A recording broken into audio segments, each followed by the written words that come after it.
کبھی کوئی اعتراض نہ آیا ہے، نہ کبھی کوئی کورٹ میں گیا. ہاں کبھی اس پہ سوٹیبلٹیز لگتی ہیں تو لوگ کورٹ میں جاتے ہیں، وہ ان کو انصاف مل جاتا ہے، بٹ اس کے میرٹ کے اوپر یا اس کے ٹرانسپیرنسی کے اوپر آج تک کوئی سوال نہیں ہوا. تو CSS ایک ہمارے ملک کا ایک وہ ادارہ ہے کہ جس کے اوپر ہم فخر کر سکتے ہیں کہ اس میں ہم نے میرٹ کو بھی رکھا ہوا ہے اور ٹرانسپیرنسی کو بھی رکھا ہوا ہے. واقعی آپ نے بات کی سندھ پبلک سروس کمیشن کی، اس میں یہ شکایات کافی عرصے سے چل رہی ہیں، یہ کوئی پہلی شکایت نہیں ہے. اب تو آپ نے جیسے کہا کہ حیدرآباد میں انہوں نے سڑک پہ آ کے ایک احتجاج کیا ہے، ادروائز اس کے اوپر کورٹوں میں کیسز بھی داخل ہوتے رہیں اور لوگوں کی شکایات بھی یہ ہیں کہ اس کی ٹرانسپیرنسی کے پرابلمس ہیں اور اس کے اوپر کافی پولیٹیکل انفلوئنس کی بھی شکایت ہے. تو اب ضرورت یہ ہے کہ سندھ گورنمنٹ اور سندھ کیبنٹ یا سندھ اسمبلی اس کے اوپر کوئی ایسا طریقہ کار بنائے کہ جس طرح CSS میں فیڈرل لیول پہ لوگوں کی شکایت اس طرح کی نہیں ہے، تو وہ بھی ایک ٹرانسپیرنٹ. اور میں خود بھی میں آپ کو یہ بتاؤں کہ کچھ عرصے پہلے سندھ پبلک سروس کمیشن بھی ایک بڑا مایہ ناز اور اچھے کچھ عرصہ پہلے یعنی 2008 سے پہلے سر؟ جی میں اس سے وہی بات کر رہا ہوں، کیونکہ میں بھی پہلے میں نے پروونشل سروس کمیشن سے میں نے کیا، اس کے بعد پھر میں CSS میں گیا تھا. اوکے. تو اس زمانے میں جسٹس کوریجو ہوتے تھے اور بڑے نامور قسم کے اس میں ممبران ہوتے تھے، تو وہ ان کی سلیکشن کے اوپر کبھی کوئی اعتراض نہیں ہوتا تھا اور یہ سسٹم چلتا رہا کافی عرصے تک. پھر اس کے بعد یہ ہوا کہ اس کے اندر ایک پولیٹیکل انٹرفیرنس کی شکایت شروع ہوئی ہے، جو کہ ایک کسی بھی صوبے کے مستقبل کے لیے اچھا نہیں ہے کہ وہاں پہ میرٹ پہ اگر افسران نہیں آئیں گے تو وہاں پہ پھر کوالٹی آف گورننس بڑی پھر متاثر ہوتی ہے. آپ کی نظر میں سر اس وقت جو سندھ پبلک سروس کمیشن ہے وہ کیا پیپلز پارٹی کے کنٹرول میں ہے؟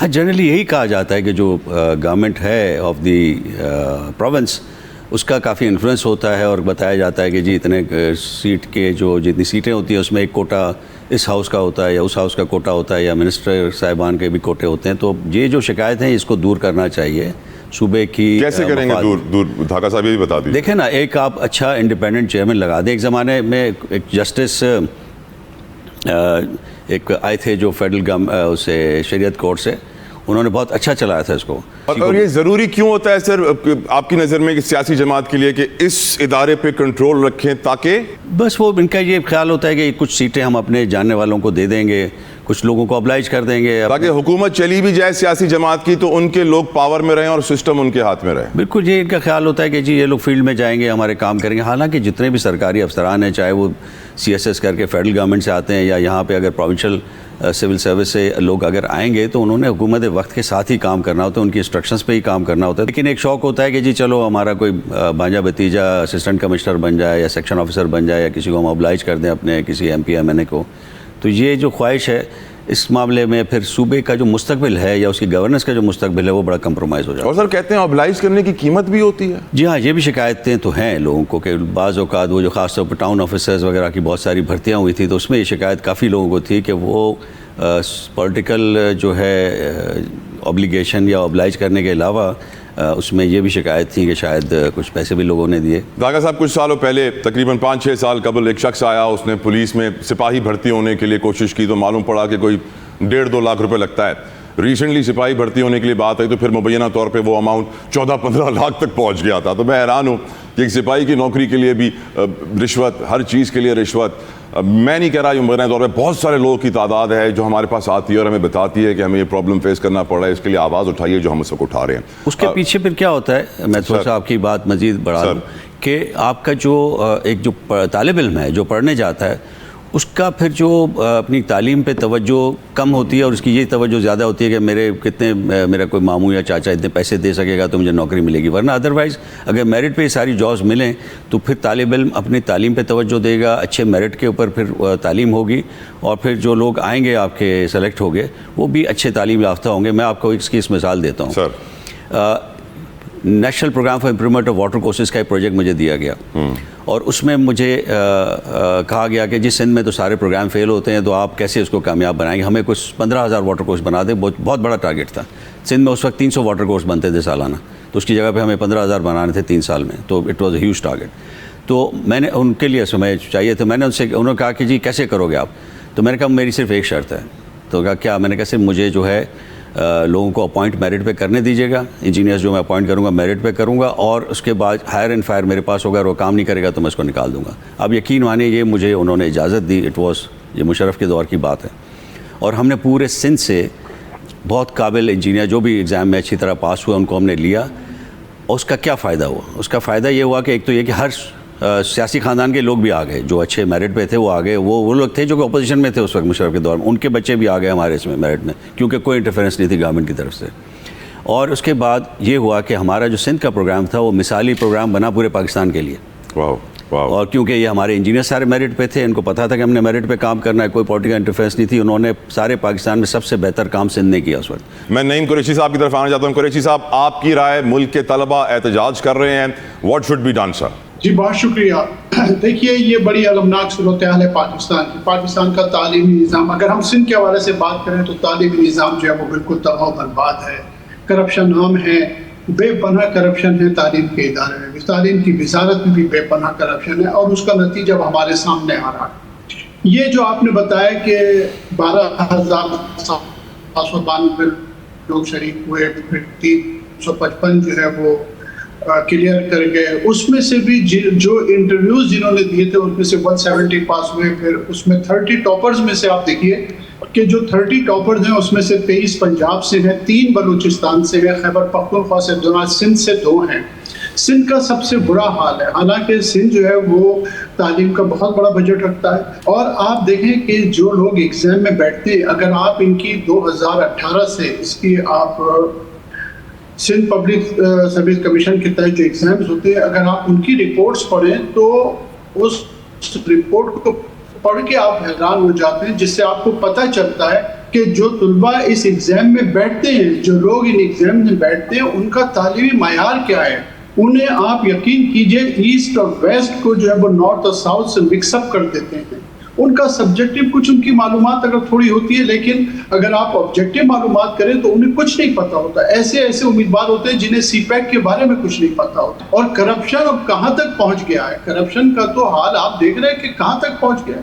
کوئی صورت حال ہی نہیں ہے. یعنی جہاں تعلیم کے معاملے میں بھی پیسے بھی چلتے ہیں، سفارش ویسے بھی چلتی ہے، اقربا پروری بھی چلتی ہے. مجھے ہوتی ہے کہ یونس ڈھاگا صاحب نے ایک مثال دی اور ان کہا کہ ایک پروجیکٹ جو ہو نہیں سکتا تھا وہ میں نے کر کے دیا. تو آپ دیکھیے وہ کس کے زمانے کا ریفرنس انہوں نے دیا ہے. خیر سے پاکستان پیپلز پارٹی کا نام نہیں ہے، وہ مشرف کے دور کا واقعہ ہے. تو کہنے کا مطلب یہ ہے کہ ہر اعتبار سے صورتحال بہت خراب ہے. سندھ حکومت جو لوگ چلا رہے ہیں اس میں 2-4 افراد کو چھوڑ کے جنہیں آپ انگلیوں پہ گن لیں، اس کے بعد لوگوں کی کوالیفیکیشن دیکھ لیں جو حکومت چلا رہے ہیں، اس کے نتیجے میں یہی ہونا ہے. یہی پورے پاکستان کی صورتحال ہے. آج سمر ٹیلی ویژن پہ خبریں چل رہی ہیں سندھ میں جو کرپشن ہوئی ہے ہیلتھ ڈپارٹمنٹ میں، اس کے حساب سے آج خبریں چل رہی ہیں ٹیلی ویژن پہ، آپ دیکھ لیجیے. بالکل. اب انجینئر صاحب کی طرف بڑھنے دیں مجھے. انجینئر صاحب، آپ کی نظر میں کیا ہمارے وزیر اعظم آپ کی پارٹی کے میاں محمد شہباز شریف صاحب کو اس پرابلم کا اندازہ ہے، یا پھر 18ویں ترمیم کے بعد سے وہ صرف وفاق کے ہی ذمہ دار ہیں؟ دیکھیں، آئینی اور قانونی طور پہ تو وہ وفاق کے ہی ذمہ دار ہیں، لیکن بات یہ ابھی جیسے ابتدائیہ میں آپ نے کہا کہ بہت اچھے طریقے سے یونس صاحب نے، یہ ناز افسر ہیں ہماری سول سروس کے سابق، تو انہوں نے بڑی اچھی طریقے سے اس کو کلیئر کر دیا کہ یہ جو Sindh public service commission provincial ہے اور فیڈرل کا ایک فرق ہے. دوسرا یہ ہے کہ کسی زمانے میں پبلک سروس کمیشن صرف گریڈ 17 کی تعینات کی، ایون تحصیلدار کی تعینات کی، انسپیکٹرز کی، سب انسپیکٹرز کی، یہ محکمہ خود کرتے تھے. پھر بہت سے جو لوئر گریڈز تھے وہ بھی ان کو دے دیے گئے، اور جس طرح یہ ٹی ایم ہے تو اس سے زیادہ ان پہ بوجھ بھی پڑا، اور اس کی وجہ سے ان کی کوالٹی اور معیار متاثر ہوا، اور پھر اس کے بعد میل آف آئی ڈی اور وہ جو سارے انسٹرومنٹس تھے وہ کار فرما ہو. دوسری جو بات آپ نے شروع میں بھی کی تھی کہ وہ چھری کانٹے والی، تو یہ بدقسمتی ہوئی کہ سول سروس نے اپنے آپ کو ٹرانسفارم نہیں کیا، کیونکہ وہ ان چیزوں میں شاید ان افسران کے سینئر جو لوگ تھے وہ شاید روایت پسند تھے، یا وہ سمجھتے تھے کہ ہمارے اختیار میں کمی آئے گی. اب یہ اسپیشلائزیشن کا دور ہے. یعنی میں آپ کو ایک اگر مثال دوں کہ جو ایڈمنسٹریٹو سروس ہے جسے کسی زمانے میں ڈی ایم جی کہا جاتا تھا، تو اس میں حالات کے مطابق، یعنی کسی زمانے میں ایک اسسٹنٹ کمشنر کو گھوڑے کی ضرورت ہوتی تھی جب وہ زمینوں کے معاملات، کیونکہ وہ ریونیو آفیسر بھی ہوتا تھا وہاں کا اپنی، اور کلیکٹر ہوتا تھا اپنی تحصیل کا، تو گھوڑے کی ٹریننگ اس وقت شامل کی تھی، یعنی رائڈنگ. لیکن آج کی تاریخ میں بھی جو سول سروس اکیڈمی ہے، یا جسے آپ وہاں پہ ڈرائیونگ یعنی زمانہ کہاں سے کہاں چلا گیا. تو رائڈنگ آج بھی موجود ہے, تو یہ وہ ٹرانسفارمیشن کی ضرورت, ڈرائیونگ موجود نہیں ہے تو ٹرانسفارمیشن کی ضرورت. ویل سیڈ سر. دوسری جو بات کی آپ سول سروس کے حوالے سے, اس میں یہ ضرور کہنا چاہوں گا کہ ابھی ہمارے civil service C S S, کسی زمانے میں جسے سی ایس پی کہتے تھے, تو سی ایس ایس کے ابھی ریزلٹس جو آئے ہیں ریسنٹ, اس میں آپ جا بجا سوشل میڈیا پہ بھی دیکھ رہے ہوں گے, اور ویسے بھی اگر ان کے پروفائلز دیکھیں, جس نے دوسری پوزیشن لی, جس نے چوتھی لی, وہ کون ہے؟ وہ کہیں پہ کسی آئی جی کے پی اے کا بیٹی ہے, کہیں پہ وہ پولیس کے کسی انسپیکٹر کی جو ہے وہ بیٹا ہے, کہیں پہ وہ کسی اسکول ٹیچر کا بیٹا ہے. روز آپ دیکھ رہے ہیں سوشل میڈیا پہ کہیں ان کی اپریسیشن ہو رہی ہے. وہ بھی دیکھ رہے ہیں کہ ایک وائس چانسلر اپنے بیٹے کو 18 میڈل پہنا دیتا ہے. یہ ضرور موجود ہے, لیکن روایات کیا تھی؟ میں جب سرکاری نوکری میں تھا تو میرے باس تھے جسٹس صاحب, ایک چیف جسٹس بھی رہے, تو وہ بتایا کرتے تھے ہمیں کہ میری بڑی خواہش تھی کہ میں سول سروس کا امتحان دوں. بیرسٹری کر کے آئے, انہوں نے کہا جی کہ جب میں قانون شروع کیا تو میرے والد سیشن جج لاہور تھے, تو میں سیشن عدالت میں پریکٹس نہیں کر سکتا تھا ایز اے لائر, تو میں سول کورٹ لوئر میں کرتا تھا, اور دوپہر کو جا کے والد صاحب کے کمرے میں لنچ کرتا تھا, اور پھر لوئر کورٹ میں یا ہائی کورٹ میں پریکٹس کرتا تھا. اور بائی دا ٹائم میں نے سی ایس ایس کی تیاری کمپلیٹ کر لی, تو اس وقت میرے والد صاحب پبلک سروس کمیشن کے ممبر بن گئے, ریٹائر ہو, تو انہوں نے مجھے یہ امتحان دینے سے روک دیا. کانفلکٹ آف سر وہ دور بڑا اچھا تھا, بڑے آنےسٹ لوگ تھے اس دور میں, اور ہم یاد کرتے ہیں اس دور کو, دعا کرتے ہیں واپس آ جائے. نوجوانی میں سنا کہ کہیں کہتے تھے یار یہ سول سی ایس پی افسر ہے, تو یعنی کرپشن اس سے منسوب نہیں تھی. تو آج آپ دیکھیں کہ کیا حالات ہیں. تعلیم کی وزارت اسی کو ملنی چاہیے جو پی ایچ ڈی ہو سر, اس نے تعلیم خود تو حاصل کی بھی ہو. سیڈلی ایسا نہیں ہوتا ہے. اس سے پہلے کہ میں گفتگو شروع کروں, ذرا سنوانا چاہتا ہوں آپ کو قادر پٹیل صاحب نے کیا خوبصورت بات کی آج فلور آف دا ہاؤس. سنیے. آپ نے سولر پہ تو تقریباً سورج پہ بھی ٹیکس لگا دیا, پابندی لگا دی. اس کی وجہ یہ ہے کہ آپ کو آئی پی پیز کو ناجائز پیسہ اتنا دینا پڑ رہا ہے پاکستانیوں کا کہ وہ آپ کا سورج بھی اب پاکستان میں استعمال نہیں کر سکتے. نیشنل گریڈ میں 79 to 80% گیس سندھ آپ کو دیتا ہے. اب آپ کیوں کہہ رہے ہیں جی کھانے کے اوقات میں قطر سے آئے گی تو دے جائے گی؟ آپ کا آئین کہتا ہے کہ پہلے ہماری پوری ضرورت پوری کرو, گھر ہو, انڈسٹری ہو, کھیت ہو, کھلیان ہو. آپ کا آئین ہمیں, آپ کو اور مجھے اس بات کا پابند کرتا ہے. آپ کون ہوتے ہیں ٹائمنگ لگانے والے؟ بات یہی کہہ رہے تھے قادر پٹیل صاحب کی بجلی کا بحران, لوڈ شیڈنگ, گیس جو صوبہ پیدا کر رہا ہے اس کو گیس نہیں مل رہی ہے. جو ہمارا حق ہے, سندھ کا حق ہے کہ گیس پیدا کرتا ہے سستی گیس ملے. نہ سندھ کو سستی گیس ملتی ہے, نہ سستی بجلی ملتی ہے, نہ موٹر ویز ملتی ہیں. کراچی کی ڈیولپمنٹ کی بات کی جائے تو کیا ہی بات ہے. میں کم بولوں تو اچھا ہے. میرے ساتھ دھاگا صاحب بھی موجود ہیں. دھاگا صاحب آپ کچھ روشنی ڈالیے, کیا وجہ ہے کہ بلاول بھٹو زرداری کہتے ہیں کہ میں 3000 ارب اضافی جمع کر کے دینے کو تیار ہوں, $6-7 بلین ہر سال, لیکن حکومت کان نہیں دھرتی ہے. کہتی خیر ہے, لیکن آئی ایم ایف کے $1 بلین کے لیے ہم عوام کا قیمہ نکالنے کو تیار ہیں, ان کو چکی میں پیسنے کو تیار ہیں. اور کراچی کی ڈیولپمنٹ کچھوے کی رفتار پہ کیوں ہو رہی ہے؟ یونس دھاگا صاحب پہلے میں ایک چھوٹی سی وضاحت کر لوں. پچھلے اس کی کہ یہ کہا گیا کہ جی سی ایس ایس کا ابھی بھی وہی کانٹے چھری اور اس کی ٹریننگ دی جاتی ہے. اب کافی چینج ہو گیا ہے. جو لاسٹ آپ کی جو ٹریننگز ہماری ہو رہی ہیں, اب یہ ہوتا ہے کہ اس میں 3-4 دن اس کو کچی آبادی میں رہنے کا کہا جاتا ہے آفیسر کو, تاکہ وہ دیکھے کہ اس کے کیا مسائل ہیں. اس کے علاوہ پھر اس کو این جی اوز کے ساتھ ہم کرتے ہیں اٹیچ, تاکہ وہ ان کے ساتھ جا کے مسائل دیکھیں. تو اب وہ اس طرح وہ افسران کی اپگریڈیشن ہوئی ہے, کافی بہتری آ رہی ہے. اب اس پہ آ جاتے ہیں جو آپ نے بات کی ٹیکس کلیکشن کی. اب ٹیکس کلیکشن کی یقیناً یہ بہت اچھی آفر ہے. کوئی بھی اگر آپ کو آفر کرے کہ جی جہاں پہ آپ سے ٹیکس کلیکٹ نہیں ہو رہا وہ ہم آپ کو کلیکٹ کر کے دیتے ہیں. لیکن ایک ہم ضرور دیکھ لیتے ہیں, صوبائی حکومتیں دونوں, سندھ اور پنجاب دونوں کی یہ بات ہے کہ کافی عرصے سے یہ کہا جا رہا ہے کہ ایگریکلچر پہ انکم ٹیکس اسی ریٹ پہ وصول کیا جائے جس طرح ہم سب سے ہماری سیلریز پہ یا چھوٹے موٹے کاروباروں پہ وصول کیا جاتا ہے. لیکن وہ قانون تو بنا دیا دونوں حکومتوں نے, لیکن آپ یہ دیکھیں کہ اس کی ٹوٹل جو اندازہ لگایا گیا تھا کہ 200 ارب روپے کم سے کم انیشلی انکم ٹیکس میں جمع ہونے چاہیے ایگریکلچر سے پنجاب میں اور سندھ میں. اور ان دونوں صوبوں سے یہ توقع تھی کہ یہ 100-150 پنجاب کلیکٹ کر لے گا اور تقریباً 70-80 ارب روپے سندھ کلیکٹ کرے گا ایگریکلچر انکم ٹیکس میں. لیکن ہوا یہ کہ سندھ نے اپنے بجٹ میں رکھے ہیں کوئی 10-12 ارب روپے, اور پنجاب نے بھی کوئی اسی طرح کی رقم 10-12 ارب کی رکھی ہے کہ یہ ہم کلیکٹ کریں گے. تو جہاں پہ ان کے پاس اپنا پوٹینشیل ہے, جس کو اتنے سالوں سے کلیکٹ کر رہے ہیں اور جس کے پاس پورا ایک نیٹ ورک ہے ان کے پاس ایگریکلچر انکم ٹیکس وصول کرنے کا، وہاں تو ان کی کارکردگی یہ ہے اور یہ وفاق سے لینا چاہتے ہیں تو اچھی بات ہے۔ کراچی کا قصور کیا تھا صاحب؟ کراچی کا ایک ایشو ہے، کراچی کا ایشو یہ ہے کہ کراچی ہمیشہ سے اپوزیشن کا شہر رہا ہے، تو اس میں نہ وفاقی حکومت کو دلچسپی ہوتی ہے اور نہ ہی صوبائی حکومت کو دلچسپی ہوتی ہے، حالانکہ پر سر ہائیبرڈ ڈیموکریسی میں اپوزیشن کا تو کوئی رول ہی نہیں ہے سر۔ جی ہائیبرڈ ڈیموکریسی واقعی اپوزیشن کا تو کوئی رول نہیں ہے، لیکن جو حال ہماری کراچی کا ہوا ہے اس میں آپ اگر اپوزیشن کی بھی دیکھیں، اب جیسے اب فرض کیجئے کہ میں K4 کی آپ کو مثال دیتا ہوں، میں نے ایک آدھ اور پروگرام میں بھی بات کی تھی۔ جی سر۔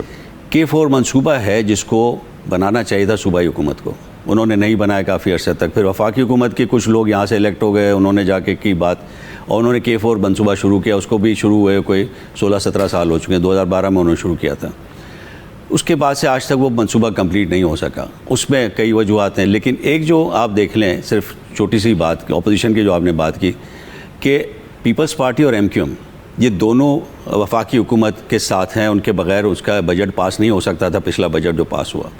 وزیر اعظم صاحب نے یہ اعلان کیا تھا کہ میں 2 سال میں یہ کمپلیٹ کراؤں گا، 2024 میں انہوں نے کہا تھا کہ 2 سال میں K4 کمپلیٹ ہو جائے گا، لیکن اس سال کے جو بجٹ میں 35 ارب کی جگہ پہ صرف 3.2 ارب روپے رکھے گئے اور اس بجٹ کو دونوں پارٹیوں نے پاس کروا دیا، ورنہ ان کی یہ تھی پوزیشن کہ اگر وفاقی حکومت پہ پریشر ڈالتے تو وہ پورے پیسے ان کو دیتے اور کراچی K4 منصوبہ کامیابی کی طرف بڑھتا یا آگے تکمیل کی طرف بڑھتا۔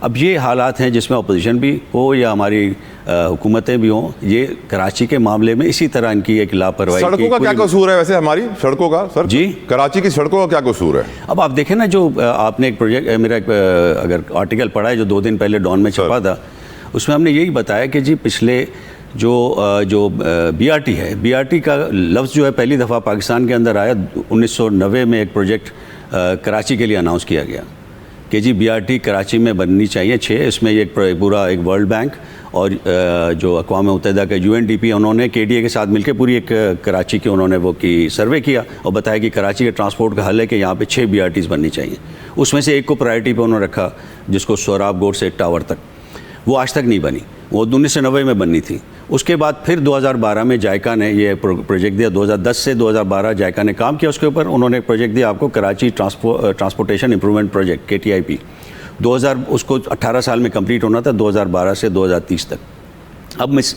صرف 4 سال اس میں سے رہ گئے، 16 سال میں سندھ گورنمنٹ نے اس پروجیکٹ میں سے صرف 3.9 کلومیٹر بنائے اورنج لائن کے، باقی اور کوئی پروجیکٹ آج تک کمپلیٹ نہیں کر سکے۔ اس کے مقابلے میں اگر آپ دیکھیں پنجاب نے اس کے بعد شروع کیا BRT، 2012 میں شروع کیا، 2013 میں انہوں نے کمپلیٹ کر لیا اس کو 18 مہینے کے پیریڈ میں، اس کے بعد وہ مسلسل، اس کے بعد انہوں نے ملتان میں بنایا، راولپنڈی میں بنایا، اس وقت بن رہا ہے جو گجرانوالہ میں، فیصل آباد میں، اور لاہور میں ایک انڈر گراؤنڈ بن رہا ہے، اس کے علاوہ ایک میٹرو بنا دی انہوں نے ٹرین لاہور میں، تو یہ سارے انہوں نے تقریباً 95 کلومیٹر کر لیے اور سندھ میں صرف 3.9 کلومیٹر پچھلے 14 سال میں ہوئے۔ تو اگر اس طرح ایک صوبہ، حالانکہ یہ آپ کے صوبے کا کیپٹل ہے، آپ کے لیے میٹر آف پرائڈ ہونا چاہیے کہ اس کو ہم سب سے اچھا شہر بنائیں گے ملک کا، لیکن وہ نہیں ہے سر۔ صوبے کا کیپٹل تو بعد میں فائنینشیل ہب، میٹروپولس، آپ کے ملک کا سب سے بڑا اثاثہ، 10% سے زیادہ پاکستان کا اکانومی کا اتنا بڑا، کیا کہیں کراچی کے لیے؟ انجینئر صاحب، کیا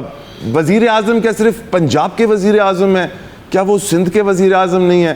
کیا طاقتور حلقوں کو سندھ کی احساس محرومی کا احساس ہے یا نہیں ہے؟ انجینئر راجہ قمر الاسلام صاحب، دیکھیں آپ کی اس بات کی یا کراچی کے مسائل کی گمبھیر ہونا ایک الگ بات ہے، لیکن اس کو کسی صوبائی تعصب سے جوڑنا یا کسی صوبے سے بالخصوص جوڑنا، اس کی وجہ یہ ہے کہ وزیر اعظم پاکستان کی اگر بات کی جائے تو وہ لاہور کے لیے بھی انہوں نے کوئی ایسا، کراچی کے لیے تو پھر بھی فیڈرل گورنمنٹ نے سیپریٹ قسم کے بہت سے ایسے پروجیکٹ جو ہیں وہ ان کا، سر وہ تو لاہور ہے نا، وہاں جا کر ہی معلوم پڑ جاتا ہے کہ وہ لاہور کیوں ہے سر۔ نہیں، لیکن جو صوبے کے اپنے وسائل ہیں، بالکل صحیح بات، انہی کے اندر سے کر رہے ہیں نا۔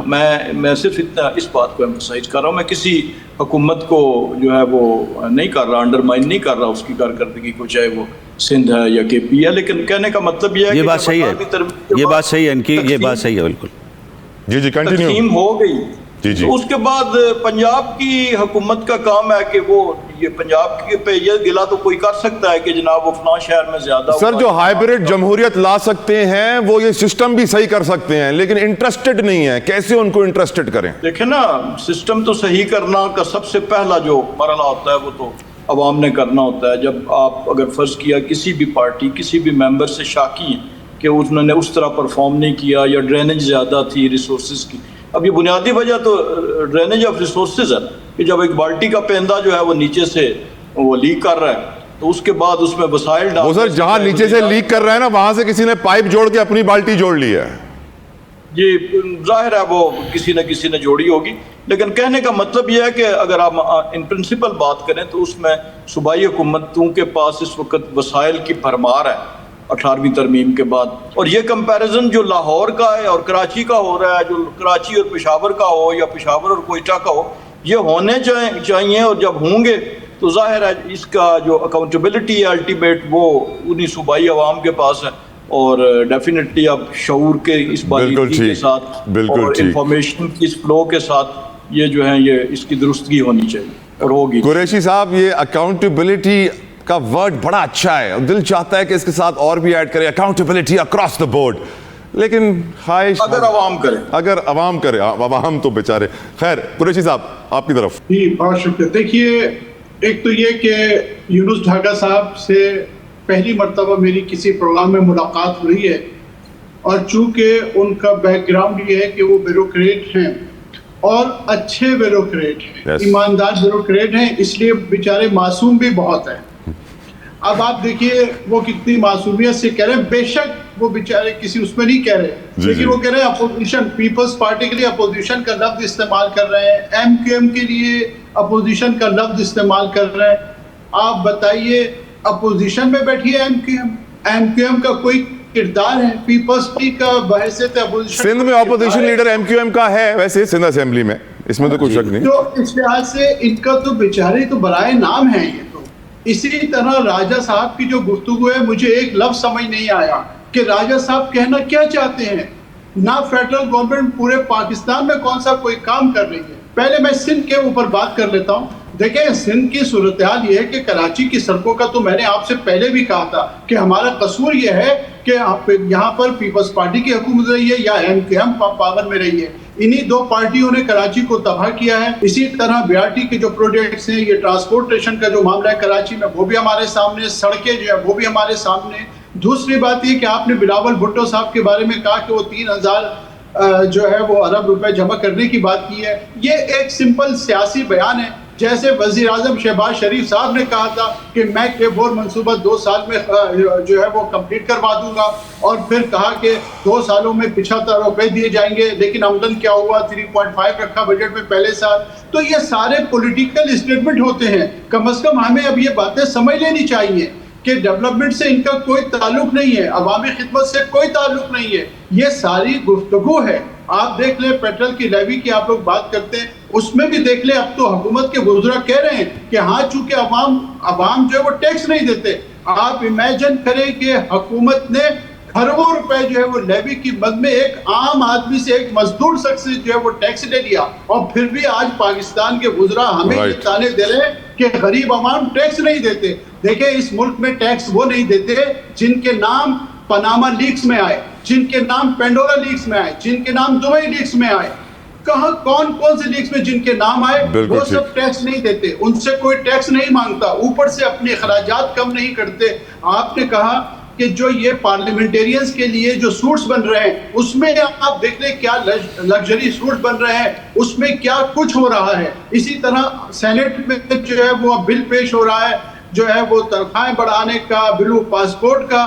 آج ان پارلیمنٹیرینز کو شرم نہیں آتی ہے. کراچی میں 25 بکرے چوری ہو گئے تھے, 20 لاکھ روپے کے حالات بہت کشیدہ ہیں. میں آپ سے کمپلیٹلی ایگری کرتا ہوں. پروگرام کے آخری حصے میں گفتگو کرنا چاہوں گا بیوروکریٹک نظام کے حوالے سے, اور سوال پوچھوں گا سب سے پہلے یونس ڈھاگا صاحب. یونس صاحب ہمارے اس دفتر کی طرف آتے ہوئے میں راستے میں 4-5 یونیورسٹیز کراس کر کے آتا ہوں, اور میں ڈھاگا صاحب دیکھتا ہوں کہ کتنے سارے اسٹوڈنٹس ہیں جو گورنمنٹ نمبر پلیٹ کی گاڑیوں میں چلا رہے ہوتے ہیں, جو سرکاری افسران کے بچے ہوتے ہیں وہ سرکاری گاڑیاں عام چلا رہے ہوتے ہیں. سر ہم جب چھوٹے تھے, ہم بھی, ہمارے گھر میں بھی کافی سارے سرکاری افسر تھے, تو ہمیشہ کوشش کی جاتی تھی کہ سرکاری گاڑی کا استعمال سرکاری افسری کرے. اسلام آباد کے جو بیوروکریٹس ہوتے ہیں وہ تو جب خود سفر کر رہے ہوتے ہیں تو گرین پلیٹ لگاتے ہیں, فیملی جا رہی ہوتی ہے تو بلیک اینڈ وائٹ پلیٹ لگاتے ہیں. سیڈلی آج کے دور میں بیوروکریٹس کو احساس نہیں ہے کہ ان کو کوئی پکڑ بھی سکتا ہے, چاہے وہ کیس ہو ایسٹ بیونڈ مین کا, چاہے وہ کیس ہو اختیارات کے ناجائز استعمال کا.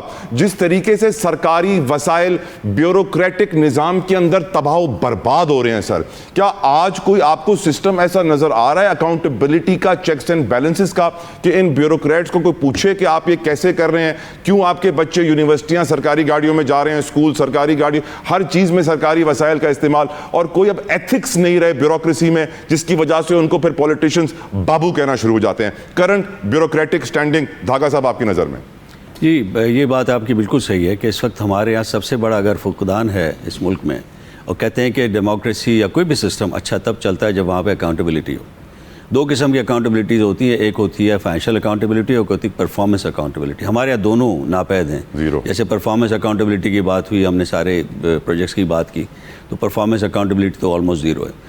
فائنینشیل اکاؤنٹیبلٹی بھی پک اینڈ چوز کے بنیاد پہ ہوتی ہے کہ کسی سے اگر ناراض ہو جاتے ہیں تو اس کی تو پھر ایک ایک چیز نکال لیتے ہیں کہ اس نے ٹیلی فون بھی غلط استعمال کیا, گاڑی بھی غلط استعمال کی, اور چھوٹی چھوٹی چیزوں پہ بھی اس کو پکڑ لیتے ہیں. لیکن جب تک کوئی ایسا مسئلہ نہ ہو تو پھر تو بڑی بڑی آپ دیکھیں کہ فائنینشیل کرپشن کو بھی اگنور کر دیا جاتا ہے, اس کی فائلیں بند ہو جاتی ہیں. اور پہلے بیوروکریٹ اچھے بھی ہوتے تھے تو پولیٹیکل پارٹیز ان کو لے بھی لیا کرتی تھی, اب تو سارے بیوروکریٹس پولیٹیکل پارٹی ان کو ریموٹ سے کنٹرول کرتی ہے. اب تو یہ ہے کہ جو بہت ہی زیادہ آنیسٹ مشہور ہوتا ہے بیوروکریٹ, اس سے گھبراتے ہیں پولیٹیشنز, کہتے ہیں یار یہ ہمارے کام کا نہیں ہے, یہ ہمارے کام روک دے گا. تو وہ بھی ایک ایشو ہو گیا کہ آنیسٹ. پہلے سر بیوروکریٹ نے بڑی گاڑی اور بڑا گھر لینے سے پہلے ڈرتے تھے کہ ہم نظروں میں آ جائیں گے. اب کسی کو ڈر ہی نہیں ہے سر. نہیں ہے, وہی کہا نا, اکاؤنٹیبلٹی آلموسٹ زیرو ہو چکی ہے. لیکن سر وہ جب اسٹوڈنٹ اکیڈمی سے نکلتا بھی ہے تو اس کو پہلے سے دماغ میں ڈال دیا جاتا ہے کہ سسٹم کے ساتھ چلنا ہوگا تمہیں. جی وہی ہے نا کہ اگر آپ سمجھیں کہ اگر گورنمنٹ جس طرح چل رہی ہیں کہ اب صوبہ سندھ کی اگر مثال لے لیں, یہ اب تقریباً 17-18 سال ہو گئے, 20 سال ہو جائیں, تو 20 سال میں تو پوری ایک جنریشن آف بیوروکریٹس نکل جاتی ہے نا.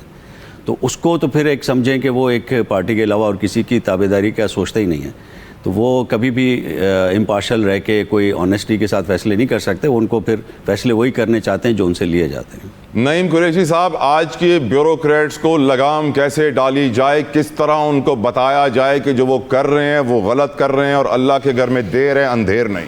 دیکھیے, اگر آپ پاکستان کی سیاسی تاریخ 1985 سے اٹھا کے دیکھیں, جب پہلی مرتبہ غیر جماعتی بنیادوں پر ضیاء-ال-حق صاحب نے انتخابات کرائے تھے, اس سے لے کے آج تک بیوروکریسی کی تباہی کی سب سے بڑی وجہ اگر کوئی سیاسی جماعت ہے تو وہ مسلم لیگ نواز ہے.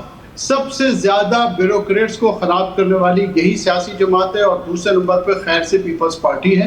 اور ان کو کیونکہ انہوں نے اپنی مرضی کے لوگ لگائے, انہوں نے بیوروکریسی میں اتنے لوگ اپنے لگائے کہ آج آپ دیکھ لیں کہ ہر ادارہ تباہ و برباد ہو گیا ہے. آپ دیکھ لیں انہوں نے تو حد کر دی ہے کہ ججز اپنی مرضی کے لگائے. کیسے عدلیہ کے ساتھ کیا کیا ہے سر, آج عدلیہ سے بھی آپ کو انصاف کی توقع نہیں ہے, انصاف ملتا نہیں ہے آج بھی آپ کو. تو یہ لوگ ہیں, انہی کی ذمہ داری ہے, تو انہوں نے کہاں ٹھیک کرنا ہے. بیوروکریسی تو ایسے ماحول میں رچ بس گئی ہے ان کے ساتھ. آج آپ دیکھ لیں, چاہے انتخابی موقع ہو, کوئی دوسرا معاملہ ہو, کسی کے گھروں میں پولیس نے کودنا ہو, کسی کو غیر قانونی اٹھانا ہو, سارے کاموں میں بیوروکریسی آگے آگے. اور جتنا نوازا جا رہا ہے, جتنا پیسہ, جتنا اس وقت جو کچھ بھی سہولتیں بیوروکریسی کو دی گئی ہے پاکستان کی تاریخ میں, اس سے پہلے کبھی ہوا نہیں ہے. اس لیے کہ حکومت کی اپنی کوئی بنیادیں نہیں ہیں, حکومت ووٹ کے ذریعے آئی نہیں ہے, حکومت فارم 47 کے ذریعے آئی ہے. لہٰذا یہ جو کھڑے ہیں یہ بیوروکریسی کی کندھوں پہ کھڑے ہیں. آپ دیکھیں کہ اسلام آباد ہائی کورٹ کے ایک معزز جج نے ایک ڈپٹی کمشنر کو جو ہے وہ توہین عدالت میں سزا دی, تو اس کو ستارہ امتیاز دے دیا. اس سے زیادہ اور کیا ہوگا؟ یہاں تو آپ ٹھیک کریں, انہوں نے کیا ٹھیک کرنا ہے جناب. بہت شکریہ نعیم قریشی صاحب, بہت شکریہ یونس دھاگا صاحب, بہت شکریہ قمر الاسلام صاحب. پروگرام کے آخر میں دعا کروں گا, ہمیشہ کرتا ہوں, یا اللہ ہمارے ملک پر رحم فرما, اس ملک کو وہ عطا کر جس کو اس کی ضرورت ہے اس وقت. آمین. آپ بھی میرے ساتھ کہیے, اپنا خیال رکھیے گا. I'll see you tomorrow. Until then, اللہ حافظ.